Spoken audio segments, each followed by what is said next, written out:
Olá a todos, meu nome é Thaís Vioto, eu sou advogada. Também presido a Comissão de Defesa e Proteção Animal da OAB Bauru e também o Conselho Municipal de Proteção e Defesa dos Animais de Bauru. Também represento judicialmente diversas entidades de proteção animal, atuando como advogada em inúmeros processos.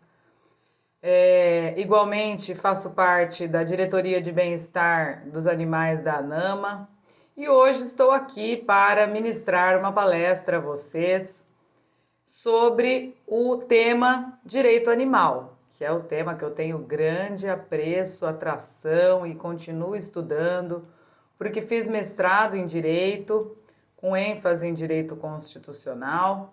Porém, meu âmbito de pesquisa, minha área de pesquisa é o direito animal.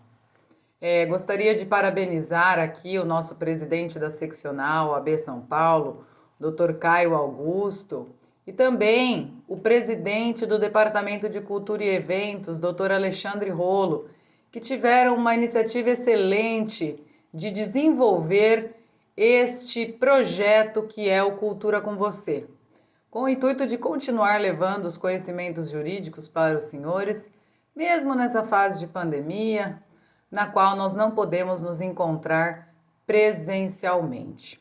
Dentro então do direito animal, o assunto que eu escolhi hoje é direitos fundamentais dos animais. Então é isso hoje que nós vamos conversar um pouco.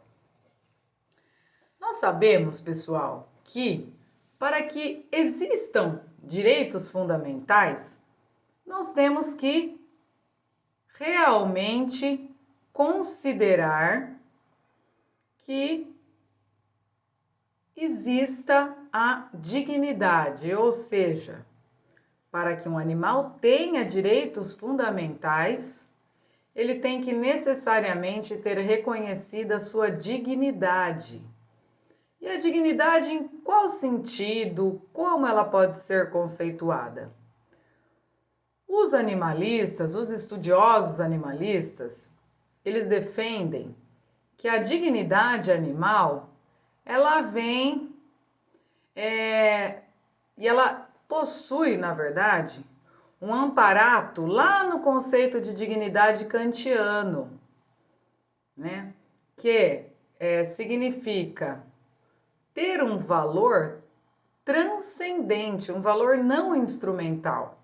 Então, se nós acreditamos que os animais têm dignidade, óbvio, nós o reconhecemos como sujeitos de direitos e também que eles não podem, então, ser utilizados pelo ser humano ao bel prazer do ser humano, que eles possuem, então, direitos fundamentais. Então, os direitos fundamentais são irradiados pelo reconhecimento da dignidade.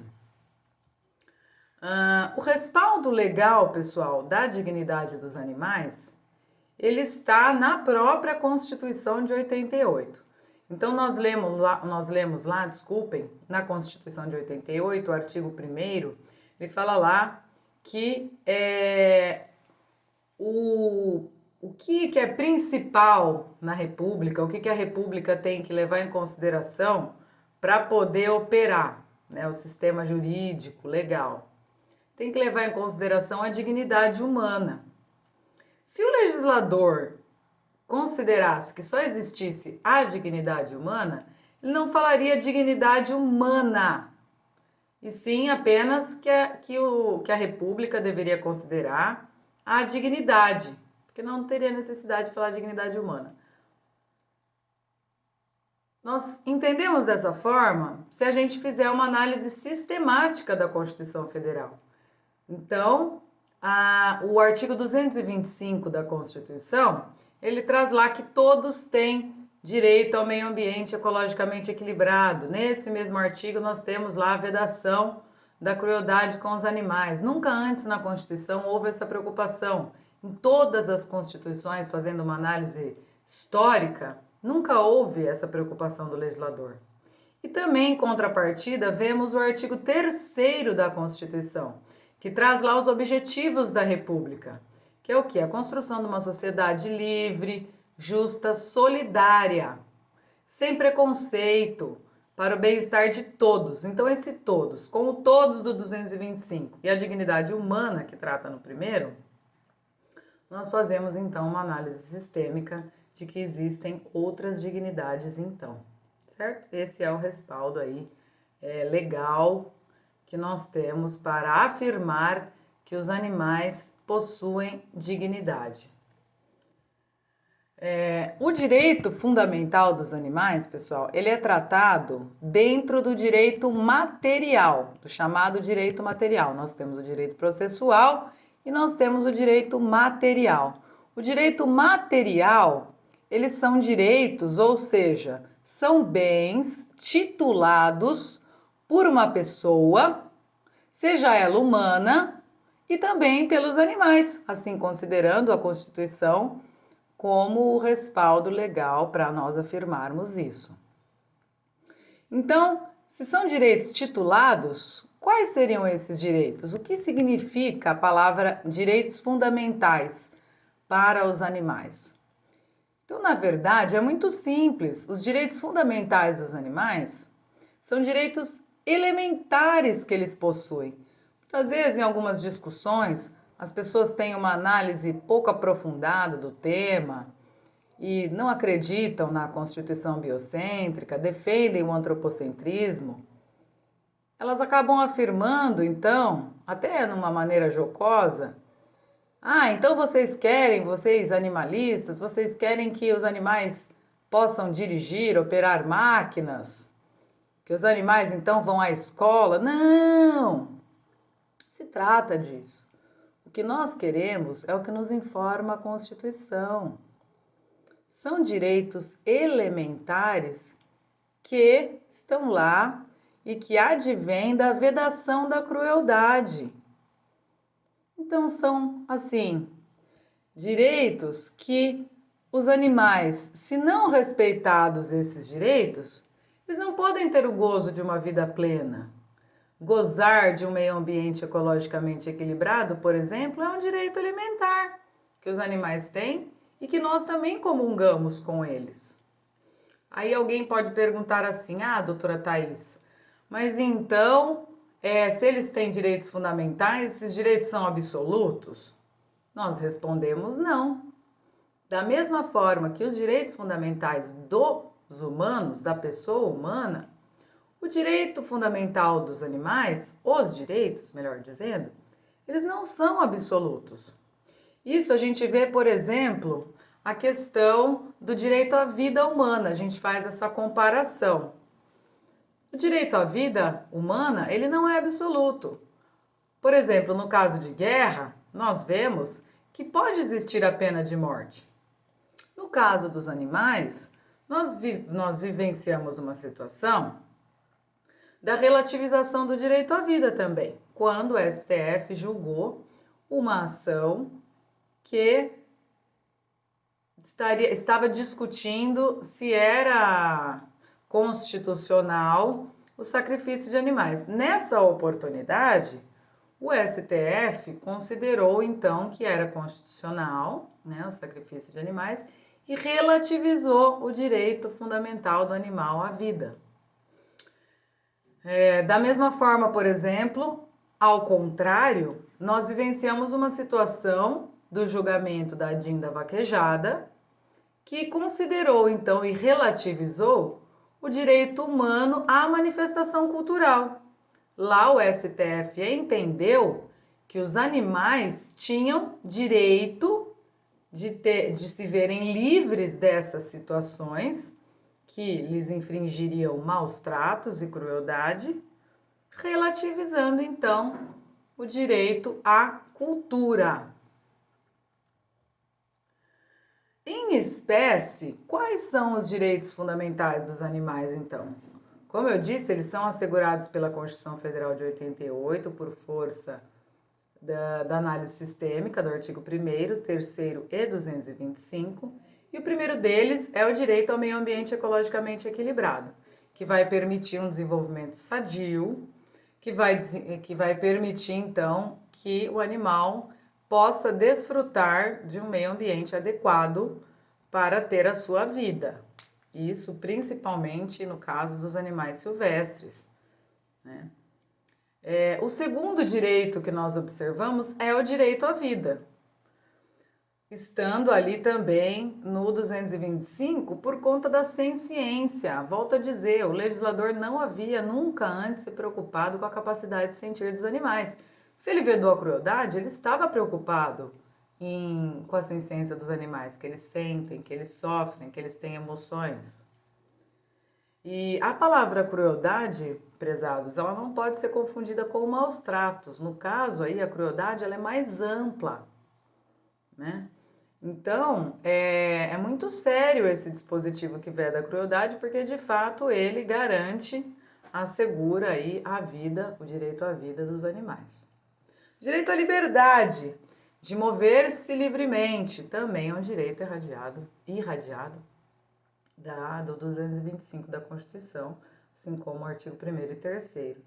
É um direito, pessoal, tanto dos animais de relacionarem-se com outros da mesma espécie, como por exemplo nós vemos, né, algumas divergências em relação à questão de colocar animais em santuários ou zoológicos, e a maioria das vezes o argumento dos advogados animalistas para levar um animal para um santuário é justamente porque lá existirão outros animais da mesma espécie com os quais o animal poderá se relacionar. Esse é um direito que tem, que o direito à liberdade do animal. Então, por exemplo, macacos, eles são seres sociais, assim como nós.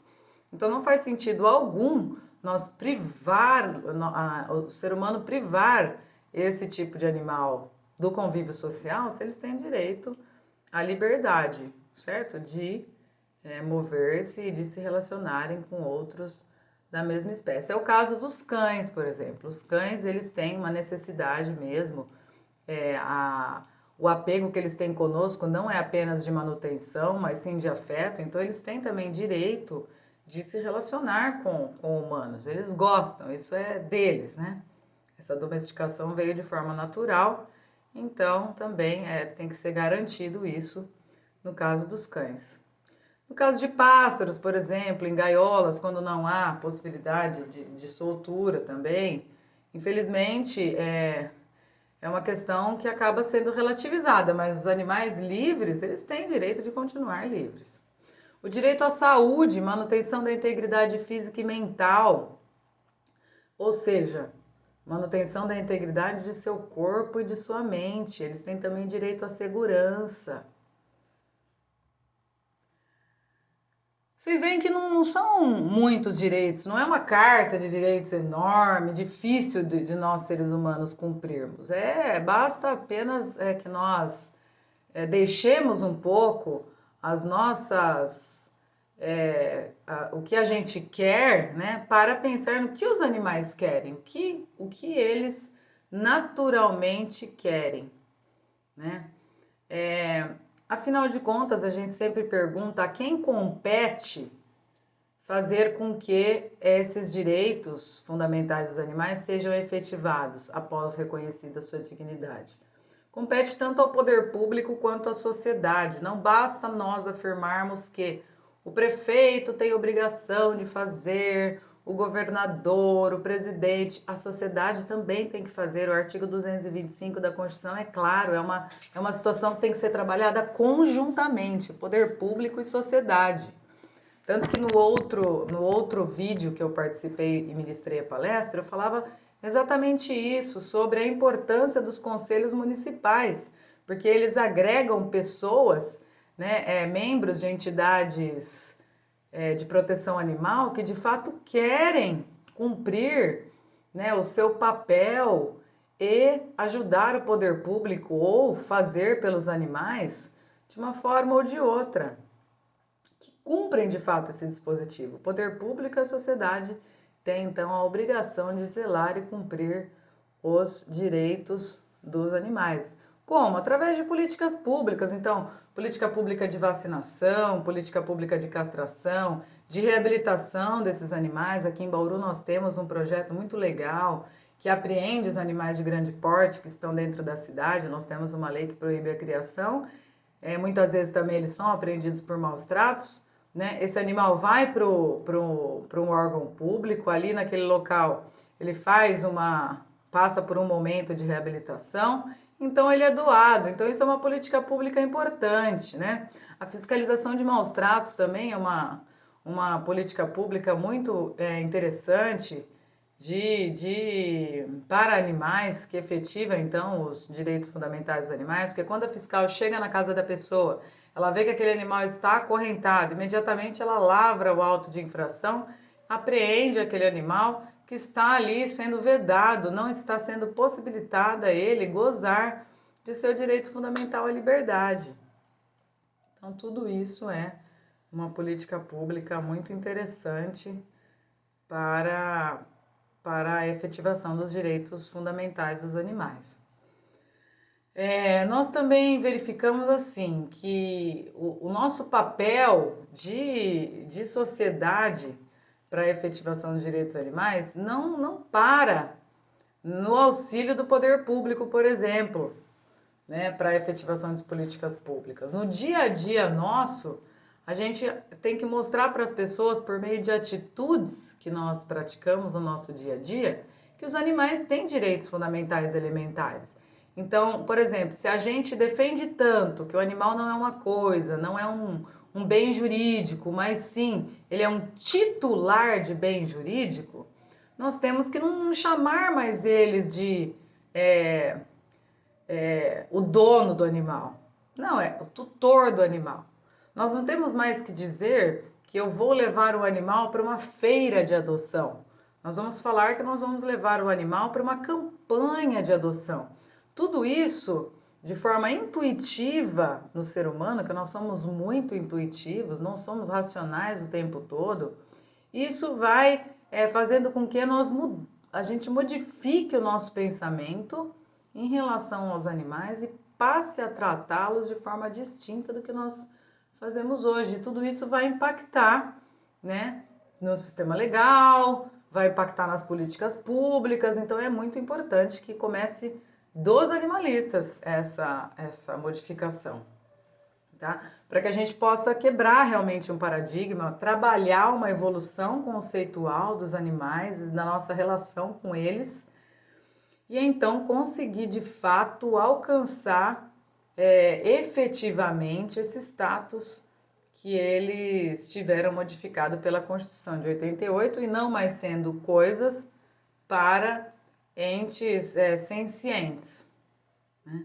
A gente tem que desenvolver esse senso crítico, né? Participar da sociedade civil organizada, compor conselhos, compor comissões. Isso faz com que os animais ganhem força e que a gente desenvolva um senso crítico junto com a coletividade que também trabalha essa temática. E a gente tem que pensar assim também, pessoal. Nem toda norma que tem a roupagem de defender os direitos materiais, os direitos fundamentais dos animais, ela de fato o faz, né? Como, por exemplo, na maioria das normas nós temos uma dicotomia, ao passo que defende alguns direitos elementares, relativiza outros, né? O que isso até seria normal, mas não é o ideal. Se a gente tem uma lei, né, onde o parlamentar que propôs, por exemplo, levanta a bandeira lá, que está fazendo uma lei para garantir o direito dos animais, ela deveria sim o fazer em todo o seu contexto e não apenas em alguns dispositivos. Então, por exemplo, a Lei 5.197 de 67, o Código de Caça, dicotomia o tempo todo. 9.605 de 98, uma lei muito importante de defesa dos animais. A gente sempre verifica aí alguns parlamentares fazendo proposições, projetos de lei para aumentar a pena para o crime de maus tratos. Nós apoiamos, né? Porém, dentro dessa lei, ela, ao mesmo tempo que ela garante direitos, ela tira direitos, né? Então, é complicado mesmo. A gente tem que ter esse senso crítico, essa análise, né? A Lei 10.519 de 2002 é uma das mais polêmicas em relação a esse assunto. É a famosa lei do rodeio. Eles garantem lá que vai ter veterinário no rodeio, que o veterinário vai verificar a condição de bem-estar dos animais. Mas será que o animal gostaria de estar ali? Né? Nós acreditamos que não, justamente por quê? Porque ele não faz determinados atos sem o uso de instrumentos e subterfúgios, artifícios, para que ele faça aquilo, como por exemplo, prova de montaria. Ele só vai pular se for cavalo macho, boi macho, com o uso de sedem, senão ele não pularia. Então, será que de fato essa lei ela vem ela é de direito animal, ela vem defender os animais? A gente tem que ter senso crítico, né? Então, na verdade, primeiramente, muitas leis elas vêm para respaldar os interesses humanos, né? Elas não existem para respaldar os interesses dos animais, né? A legislação estadual paulista ela é um pouquinho mais avançada, digamos, né? Nós temos lá o artigo 193 da própria Constituição Estadual, que replica 225 da Constituição Federal, mas amplia um pouco. É muito interessante fazer a leitura. O Código de Proteção Animal aqui do Estado de São Paulo é muito interessante. Essa, de fato, garante alguns direitos fundamentais dos animais, por exemplo, proibindo circos, né? O uso de animais a objeção de consciência em uso de animais para pesquisas científicas ou para outras finalidades didáticas. Então, nós vemos que ela tem uma característica muito interessante mesmo de garantir direito fundamental. Nós temos a Lei 12.916 de 2008, que vai precisar até de uma palestra só para ela, que fala sobre o direito elementar dos animais comunitários de se manterem naquela comunidade de origem, aqueles animais que têm lá uma dependência de manutenção e afeto com os cuidadores, né? Seja em área pública ou privada. Então, essa lei é muito interessante. Vamos ver outras aqui. A lei estadual que proíbe testes em animais para cosméticos e também produtos de higiene pessoal e perfume. De fato, garante aí direito dos animais. A lei que proíbe a criação e manutenção de animais para extração de peles. Essa semana a gente teve uma notícia muito triste de animais morrendo de hipotermia após ser retirada sua pele e a morte ser causada por uma marretada na cabeça, né, para causar traumatismo craniano. Então, são situações assim que a gente não acredita que a nossa espécie ainda, em 2020, seja capaz de fazer os animais passarem, né? Então, essa lei realmente é muito interessante. Outra lei bacana de 2016, é 16.308, ela proíbe que quem for pego praticando maus tratos tenha animais em sua guarda pelo período de 5 anos. Essa lei, infelizmente, é muito difícil a aplicação dela, tem que haver muita integração entre o poder público, entre a Delegacia de Crimes Ambientais e a Proteção Animal, mas eu acho que é possível sim nós fazermos a efetivação, né, efetivamente cumprir essa lei, que é muito interessante. Na lei de crimes ambientais em específico, muito embora a pena seja branda, ela é importante, porque do direito a gente sabe que é uma série concatenada de fatos que vão causar aí um prejuízo para aquele que praticou maus tratos aos animais. Como isso, doutora Thaís? É o seguinte, a primeira vez a pessoa comete maus tratos e sai da delegacia rindo da proteção animal. Se ela é primária, de bons antecedentes. Muitas vezes acontece isso, porque ela sabe que a pena é branda, porque ela sabe que ela vai fazer uma transação penal e não vai ser presa, não vai acontecer nada. Porém, a série concatenada de fatos que eu havia dito. Numa segunda vez que ela cometer maus tratos, ela não tem mais direito à transação penal. Então, aí ela vai ser processada, ela não vai mais poder fazer um acordo com o poder público, pagar uma cesta básica, né, uma prestação pecuniária e sair disso ileso. Ela vai ser processada.